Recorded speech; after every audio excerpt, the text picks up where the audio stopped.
Hi there, welcome. I'm Kelly Shoup. I am so excited you are here today. We are going to dive into the dreaded D word, discipline. It is such a angst-giving, building, it's a thing with parents. And so we're going to address it head on today. And I want to give you parents some helpful tools in regard to being effective in your discipline of your young children. Now, if you are just finding me, my name's Kelly Shoup. I am a longtime parent coach, pediatric occupational therapist, and mom of 3 teenagers.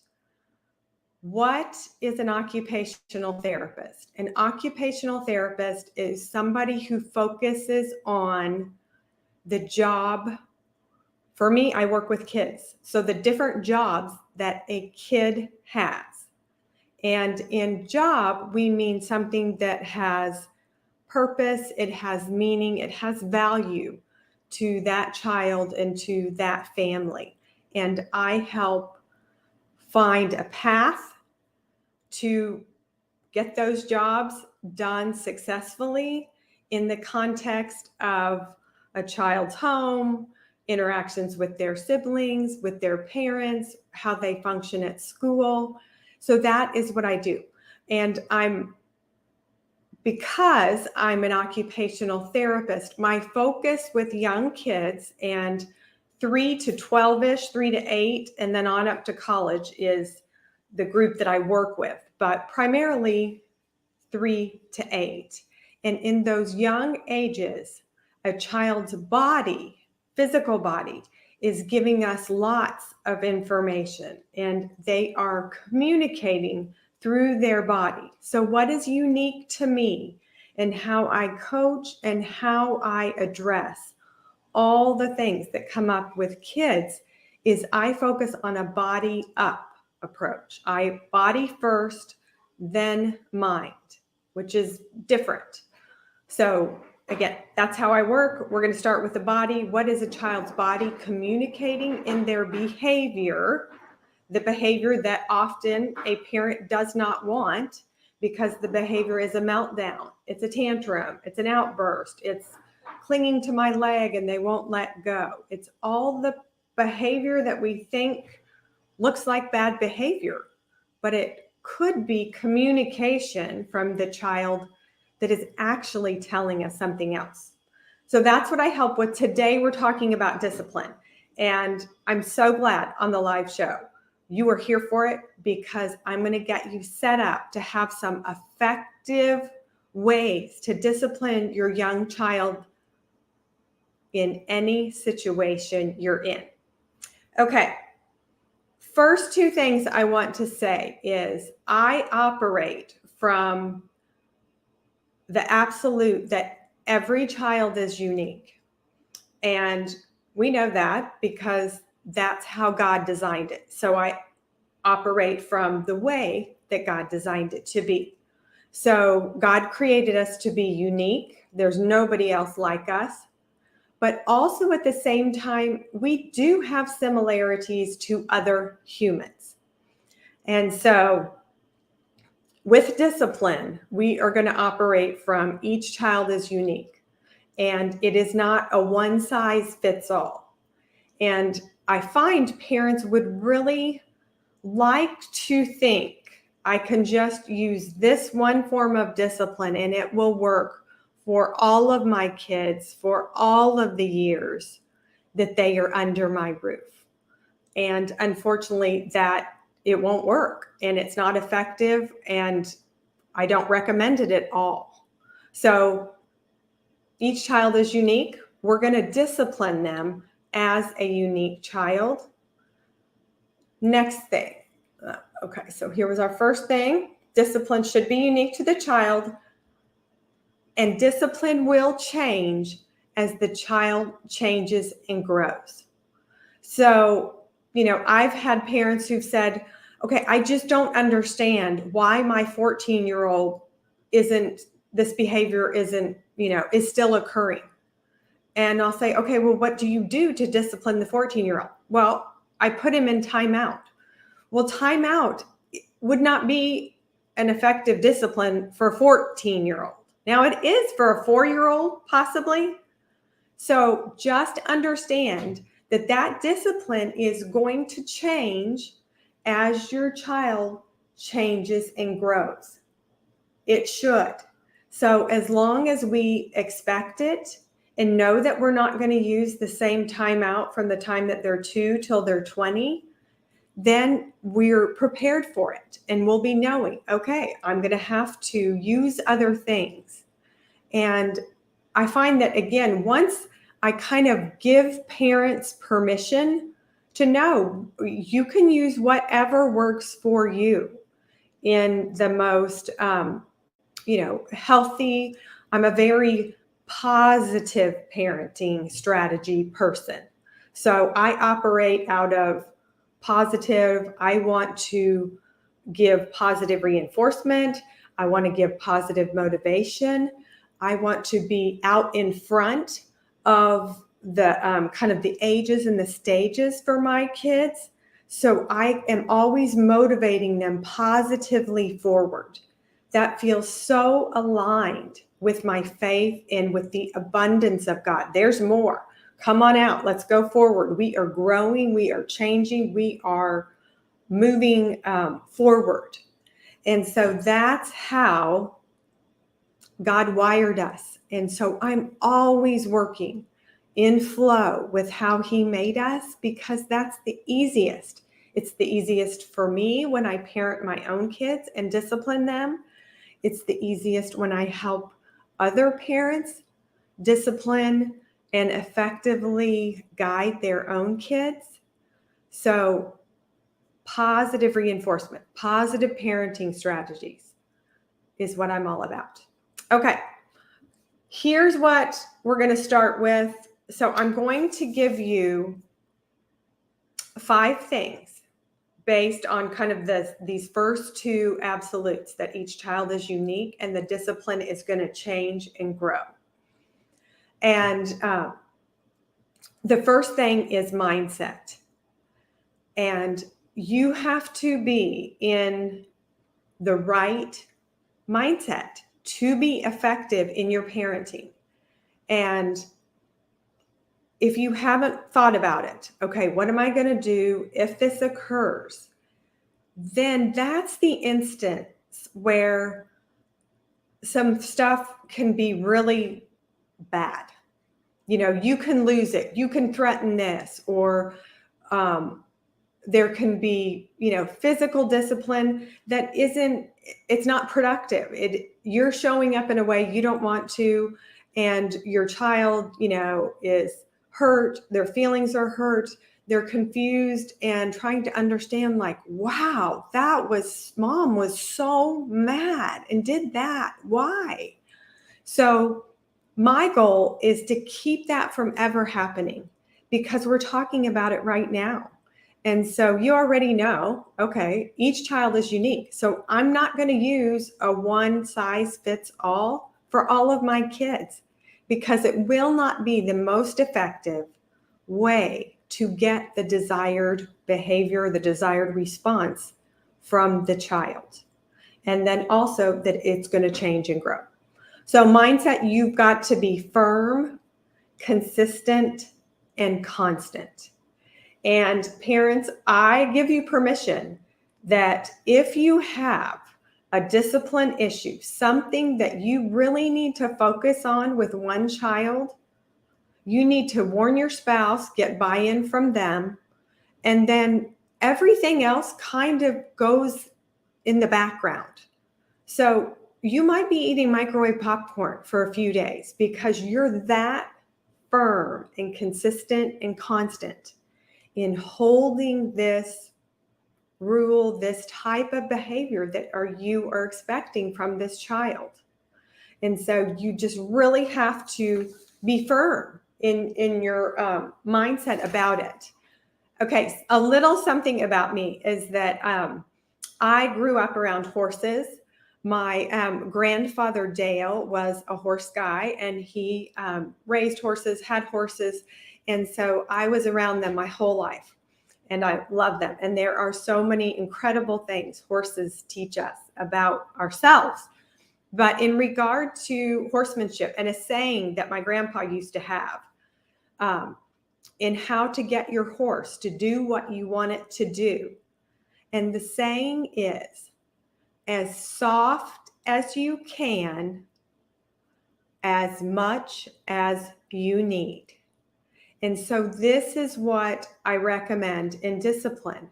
I want parents to use the softest amount of discipline that you can, that is effective and gets you the response, parents, that you want, but also to be as much as firm as you have to be to get the changed behavior. And so, parents, I see you all the time. I see you dreading discipline because you meet me with this look like, oh my gosh, what am I going to do? And am I going to have to enforce what I just threatened to do? And the answer is yes. And so parents are like, well, will it work? How much is too harsh? Is it enough? I don't know. I see parents doubting and wavering, and that is very much not how you want to show up to discipline your kids, because it again gets your kids confused. If you're wavering or doubting, they're like, wait, what? So you have to be firm and you have to hold it. And it also, just know, it is not easy to hold that firm boundary or rule and to practice the consistency and constancy of it. And so it's hard for every parent. It is hard for me. I've had a week of really having to hold some firm rules for my 16-year-old daughter. And I didn't like it because it was, it was taking a lot of energy for me to enforce it. But what I know is that kids need that firm boundary to feel safe. And at the end of the day, safety is a big piece of all of this. A lot of why we put in the rules, the boundaries, and the things is so our kids are kept safe. We want them to feel safe. And as parents, we have to have some rules and boundaries so we feel safe. So we know we have a handle on our kids and what they're doing and what they're allowed to do. So that discipline is very much a good, needed thing. You're not going to get away raising a child without disciplining them. Now, again, my take on it is I want to do it positively. I want to do it as soft as I can, as much as I need. So I'm hoping to think of an effective, efficient, unique to my child discipline that's going to work. And I want it to work quick. And I want my child to know, okay, she means business. I have to do this. So we have to have our mindset there first. Okay. Connect. This is huge.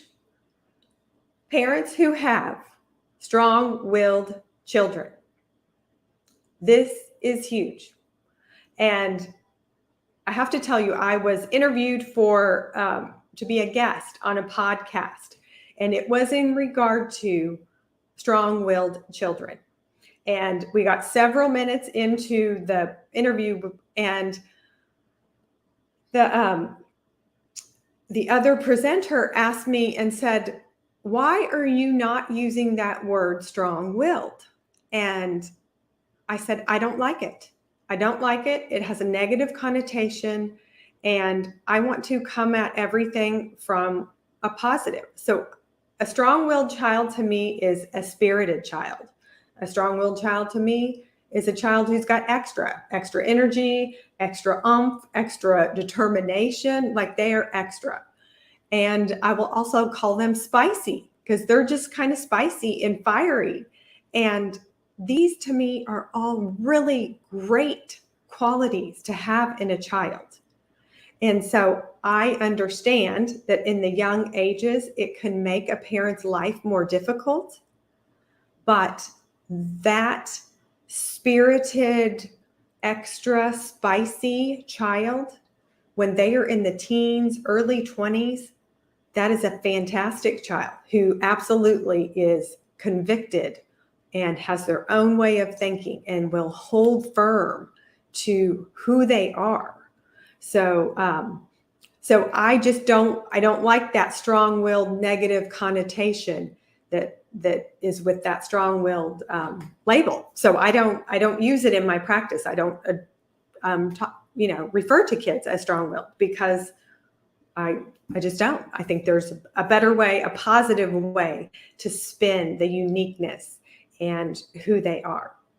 But when you are parenting and trying to discipline that spirited, extra spicy child, you need to get connected to them because connection is the key. When you connect, we get the child to be open and receptive to the direction I want to give them. So we're going to connect to be able to direct. Okay? And it's so important, especially with that spirited child. But if they are connected with you, they will be more open to doing whatever you need them to do. Okay. Family meeting, pregame strategy, quick huddle up. It's all about one thing. With that spirited extra child, I want it to be their idea. Because when I've got their buy-in and when they think they came up with the idea to give me the behavior that I want, then they will absolutely do it. But I just have to get them to that point where they think of the idea that I want them to think of. So usually a family meeting or a pregame strategy right before we're going to go do something is a way for us to talk about what's going to happen, what would be a good way to show up. Okay, how are we going to approach going into this thing? And how do you think you could show up? I can ask the spirited child. And they can tell me, well, I want to walk first. I want to be first in line. I'll hold little sister's hand, but whatever. So I want them giving me some input in how it's going to go. And because I will get a better response. They can ask questions. In a family meeting, they can tell you what they don't like. And also with that spirited, strong-willed child, they can know that they are heard. So in the discipline and getting the behavior you want, sometimes I cannot, allow for whatever it is that they want, but I can absolutely hear it and let them know I heard you and I understand. A lot of times I'll say, yeah, I get it. I know. I'm sorry. This isn't going to roll that way, but we have, certain things we have to do. And there's some constraints that I can't follow your plan, but I hear your plan and it has lots of good ideas. And I really appreciate that you thought about it and that, you have good ideas, but we're going to have to do my plan today. So that connection and that little bit of letting a child know, I heard you. I get that. I understand why you want your plan. And I'm sorry, but I can't put it in place. It again softens that child to be more receptive to doing it my way. And so, the mindset, the connecting, and this step, this is all before we're in the situation where I'm going to have to discipline the kid. And I want it that way.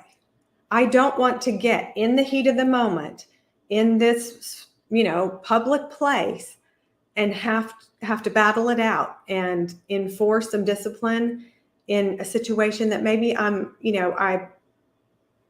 kind of about to lose it. I want to think through it beforehand, and I want to do everything I can beforehand to make sure it's not even going to be an issue.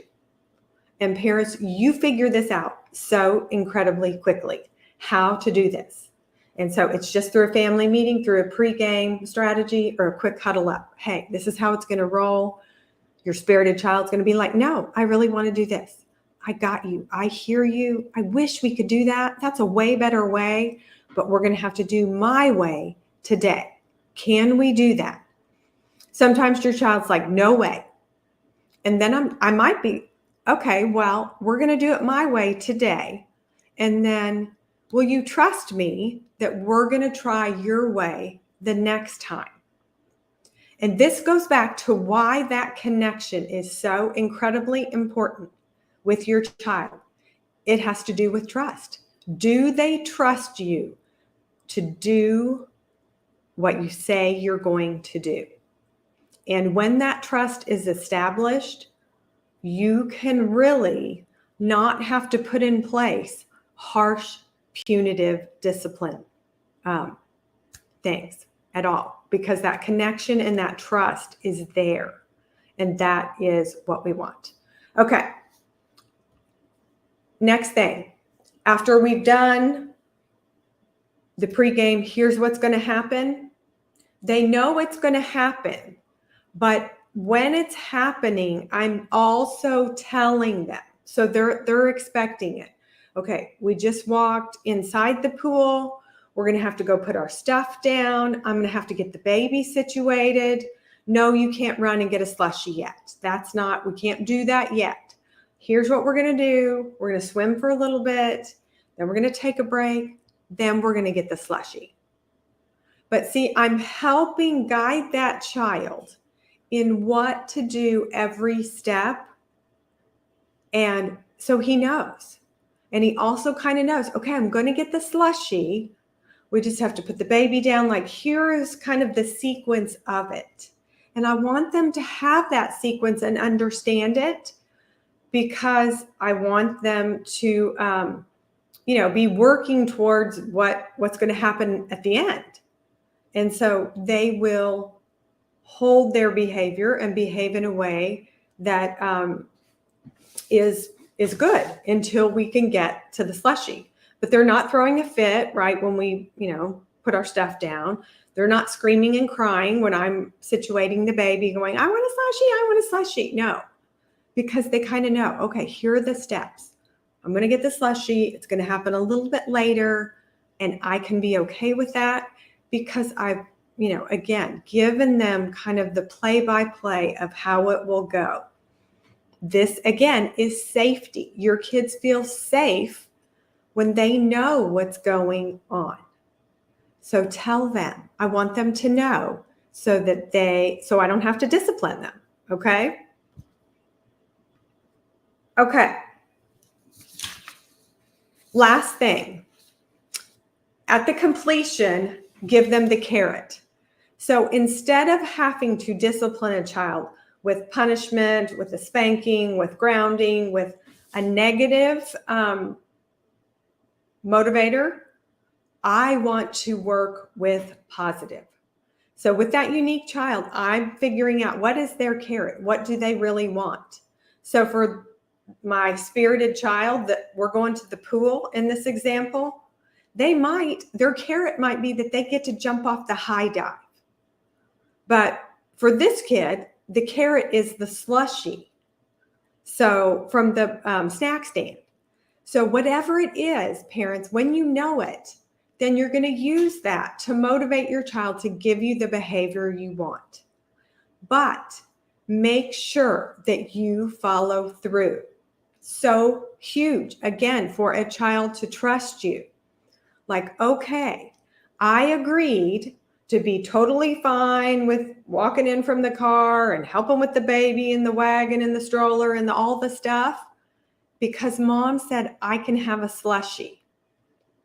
But if moms forget the slushie, and the child has behaved the way that you have wanted and then doesn't get the slushie, then the child's thinking, wait a minute.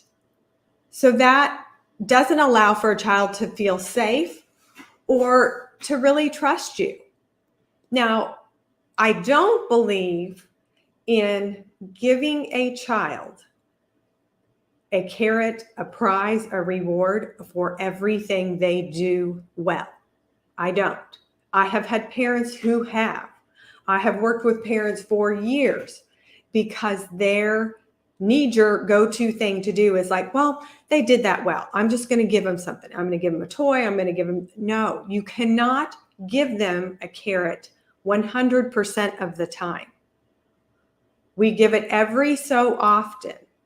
Okay. And sometimes the reward is just an affirming comment from a parent, like, you did a fantastic job. Thank you so much for helping us get to the pool and having fun. And, us all working well together as a family. But that will be the reward one day. It's not going to constantly be a prize, a thing, a toy. Okay. But make sure you give something that is validating and affirming to the behavior that you want to have. And so it's super important that, no, it's not going to be a prize, food, a toy every time. But I want you parents to acknowledge, thank you. I appreciate how easily we made it through church today because you didn't give me any pushback. It went well. And I might say, how did it feel for you? Did it feel good? So again, I'm all about getting feedback from even young kids. I want to know, what do you think? What's your opinion? Because it matters. And when kids recognize that their parents, their voice matters, again, there's so much better, they will so much easier give you the behavior you want and get in flow with whatever you need. Okay, here is the last thing. So, let me see if So this is the thought that I want you to have that will help you. I've established and will hold the firm so that I can allow for the flex or the flexibility. So because we've done the work beforehand, our mindset is good, and we've established what we need, what the desired behavior is from that child, we can very much hold that firm. This is what I need. But then that creates space and allows for some flex or flexibility in how that unique, spirited, extra spicy child gives it to you. And so this is how I parent. I am very firm in my boundaries, but I'm very flex in how you get there, because I want my kids to be able to do it their way a little bit. Like, here's my thing. We're working from mom's rule. But within that rule, there's probably a lot of give and take and flexibility.